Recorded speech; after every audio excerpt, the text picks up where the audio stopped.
Shalom Bapak Ibu, selamat pagi. Hari ini kita akan mendengarkan firman Tuhan. Tema yang akan saya sampaikan adalah Yesus mengenal siapa dirinya. Firman Tuhan yang akan saya baca Markus 6 ayat yang ke-34. Ketika Yesus mendarat, ia melihat sejumlah besar orang banyak, maka tergeraklah hatinya oleh belas kasihan kepada mereka, karena mereka seperti domba yang tidak mempunyai gembala. Itu yang pertama. Yang kedua, Markus 6 ayat yang ke-50. Sebab mereka semua melihat dia, dan mereka pun sangat terkejut. Tetapi segera ia berkata kepada mereka, "Tenanglah, aku ini, jangan takut." Bapak Ibu yang saya kasih dalam Tuhan, Yesus mengenal siapa dirinya. Dia adalah Tuhan yang tidak menyangkal dirinya. Karena itu dia berkata, "Akulah jalan, dan akulah kebenaran, dan akulah kehidupan." Itu berarti bahwa dirinya adalah jalan, bahwa dirinya adalah kebenaran, bahwa dirinya adalah kehidupan. Yesus mengenal dirinya. Yesus tidak pernah kehilangan kesadaran akan dirinya. Ia sangat mengenal dengan baik tentang dirinya. Dan bila Yesus menyampaikan sesuatu pengajarannya, dia bukan hanya mengajar, tetapi juga dia sampaikan tindakannya dalam pengajarannya. Dia bukan hanya berbicara, tapi juga dia berbuat. Perkataan dan perbuatannya sama. Yesus memiliki integritas. Kalau kita mengenal siapa Yesus, dia memiliki integritas. Dia mengenal siapa dirinya.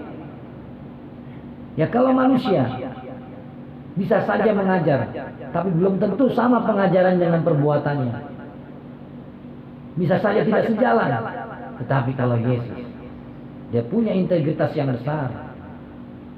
Karena itu, orang yang mau ikut Yesus, pastilah ia punya integritas, baik perkataan dan perbuatannya sama dalam kehidupannya. Bapak Ibu yang saya kasih dalam Tuhan, kita perhatikan orang banyak berbondong-bondong mengikut Yesus. Dan menjelang malam, tentulah mereka lapar. Dan Yesus tergerak oleh belas kasihan. Karena itu dia katakan kepada muridnya agar mereka harus memberi makan. Murid-muridnya bingung. Karena bagaimana memberikan makan dengan jumlah banyak orang seperti itu. Lalu apa yang ada diberikan? Yaitu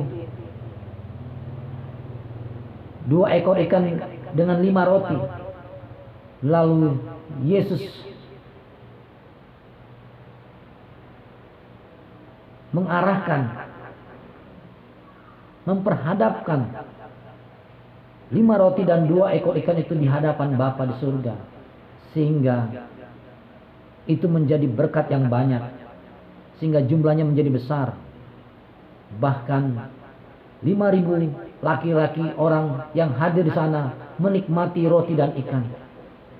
Itu baru yang tercatat 5.000 orang laki-laki. Masih ada sisanya. Belum juga dijelaskan tentang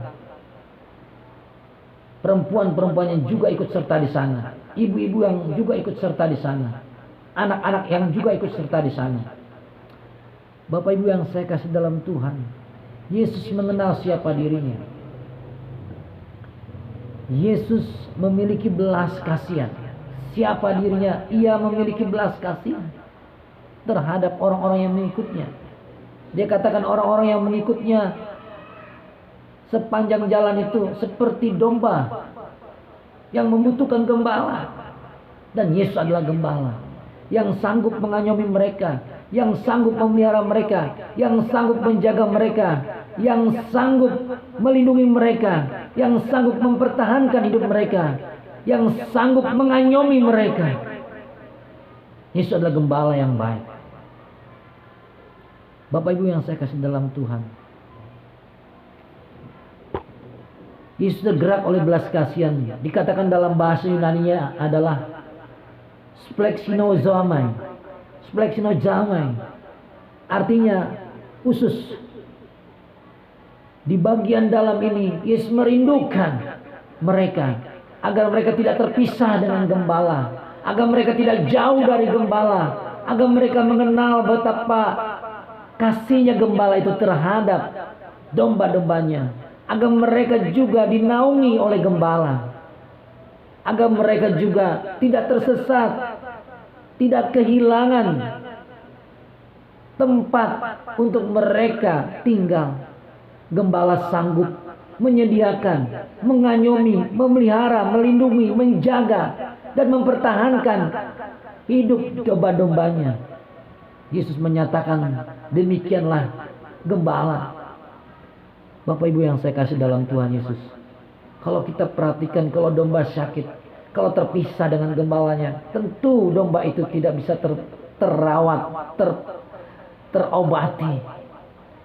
Kalau domba terpisah dengan gembala, domba tersesat, tentu dombanya tidak bisa kembali pulang karena dombanya tersesat.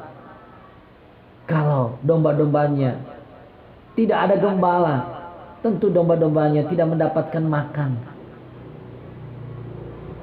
Domba-domba membutuhkan gembala, dan Yesus merindukan sebagai gembala yang merindukan domba-dombanya. Dan Yesus mengatakan bahwa Dia adalah gembala yang baik, yang memberikan nyawanya bagi domba-dombanya.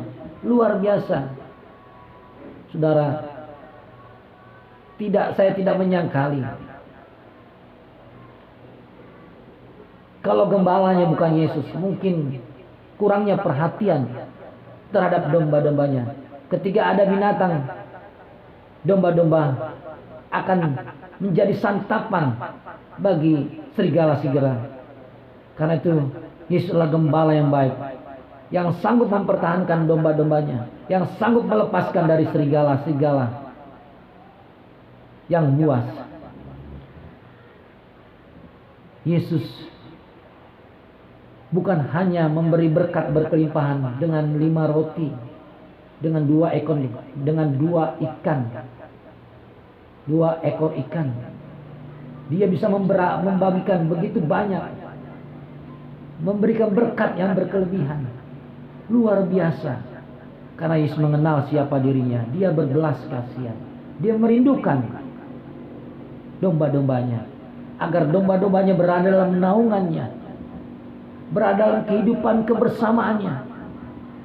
Domba-dombanya tidak jauh darinya, agar domba-dombanya tidak menyimpang, agar domba-dombanya tidak meninggalkan gembalanya, supaya domba-dombanya tidak tersesat, supaya domba-dombanya tidak hidup dalam kehidupan yang liar. Karena itu Yesus sangat merindukan kembalinya domba-domba kepada gembalanya.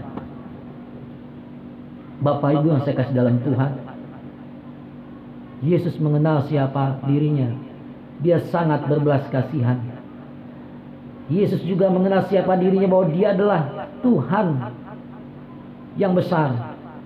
Yang pertama tadi saya katakan, Yesus mengenal siapa dirinya. Dia adalah Tuhan yang belas kasihan, yang merindukan domba-dombanya, supaya tidak terlantar, supaya tidak hidup jauh dari Tuhan yang bisa mengembalakannya. Yesus merindukan agar domba-dombanya di dalam perlindungan Tuhan, di dalam pemeliharaan Tuhan. Itu yang pertama. Yang kedua adalah Yesus mengenal siapa dirinya, bahwa Dia besar, lebih besar dari masalah-masalah yang ada di dunia, lebih besar dari dunia ini. Itu yang kedua. Kadang-kadang ketika kita diperhadapkan oleh masalah, kita tidak tahu jalan keluarnya, dan saat kritis kita begitu panik. Sama yang terjadi seperti murid-murid ketika murid-murid mau ke seberang dengan perahu. Mereka menemukan angin sakal yang begitu besar. Mereka tidak kuat menahan angin sakal. Mereka goncang dan mereka ketakutan bahwa mereka pasti akan tenggelam. Tapi saat yang genting, Yesus datang menenangkan mereka. Tenanglah, aku ini, jangan takut. Pernyataan ini menyejukkan hati mereka. Mereka menjadi tenang. Dan angin pun sekali yang begitu besar itu menjadi reda. Dan mereka pun hilang dari rasa takut. Karena Tuhan lebih besar dari masalah yang mereka hadapi. Tuhan lebih besar daripada masalah-masalah yang kita bayangkan begitu besar. Ternyata Tuhan lebih besar dari semuanya itu. Tuhan mengenal siapa dirinya. Jangan takut. Tuhan tidak pernah mengingkari siapa dirinya. Tuhan tidak pernah menyangkal siapa dirinya. Kebesarannya tetaplah besar sampai selama-lamanya. Dan itu tidak berubah hari ini dan sampai selama-lamanya. Dia tetap besar. Dunia mengalami besar, gonjang-ganjing, kegoncangan yang begitu berat, yang begitu besar. Lebih besar Tuhan daripada kebesaran dunia ini. Tuhan sanggup menenangkan sebesar apapun goncangan dunia ini, karena Dia adalah Tuhan yang besar. Bapak Ibu yang saya kasih dalam Tuhan, Tuhan sangat mengenal siapa dirinya. Tuhan adalah Tuhan yang berintegritas.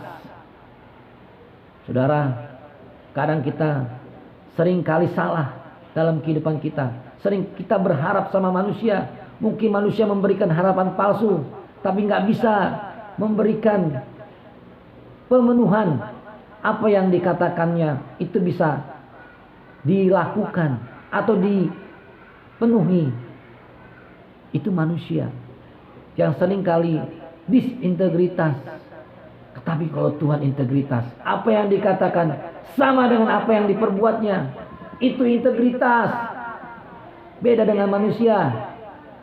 Manusia seringkali mengiming-imingkan sesuatu, tapi seringkali tidak bisa memenuhi apa yang diiming-imingkan. Karena dia manusia. Terkutuklah orang yang mengandalkan manusia. Diberkatilah orang yang mengandalkan Tuhan. Tuhan mengenal siapa dirinya. Dirinya adalah Tuhan yang berbelas kasihan. Dirinya adalah Tuhan yang lebih besar dari masalah-masalah yang ada. Lebih besar daripada dunia ini. Bapak Ibu yang saya kasih dalam Tuhan, jangan jauh dari gembala. Jangan sangkali kebesaran Tuhan. Akui kebesaran Tuhan. Dan dekatlah dengan gembala pemelihara jiwa. Pemelihara jiwa akan engkau. Dia sangat mengasihi dan merindukan domba-dombanya. Dia tahu ketidakberdayaan domba-dombanya. Dia tahu bagaimana domba-dombanya kekuatannya tidak seberapa. Tapi Tuhan adalah gembala yang baik, yang memberikan nyawanya bagi domba-dombanya, sanggup untuk mempertahankan, melindungi, dan menyertai, dan mengayomi kehidupan domba-dombanya. Dan Tuhan sanggup, karena Dia besar. Tuhan di atas segala dunia ini. Bapak Ibu yang saya kasih dalam Tuhan, percayalah akan kebenaran firman Tuhan. Saya mau berdoa buat Bapak Ibu. Amin. Tuhan Yesus, terima kasih untuk firman Tuhan yang meneguhkan iman kami, agar iman kami kuat dan tidak terkejut dengan masalah-masalah yang besar terjadi, melainkan percaya akan kebesaran-Mu, percaya akan belas kasihan-Mu. Itu cukup buat kami, yang dapat membuat kami bisa menghadapi segala situasi apapun, seberat apapun, karena Tuhan bersama dengan kami. Terima kasih Tuhan, Engkau luar biasa. Engkau adalah Allah yang maha kuasa. Engkau adalah Allah yang maha kuat. Tidak ada yang sama seperti Engkau. Tidak ada yang dapat disejajarkan dengan Engkau. Engkaulah Tuhan, Allah yang maha dahsyat. Terpujilah Engkau. Firman Tuhan sudah disampaikan. Biar ini menjadi berkat bagi semua orang yang mendengarnya. Mereka bisa menang menghadapi situasi yang berat. Bahwa Tuhan mengasihi Bapak, Ibu, dan Saudara. Dan Tuhan juga sanggup melepaskan, membebaskan situasi-situasi yang berat. Sehingga engkau tenang dan Tuhan memberkatimu. Dalam nama Yesus kami sudah berdoa. Amin.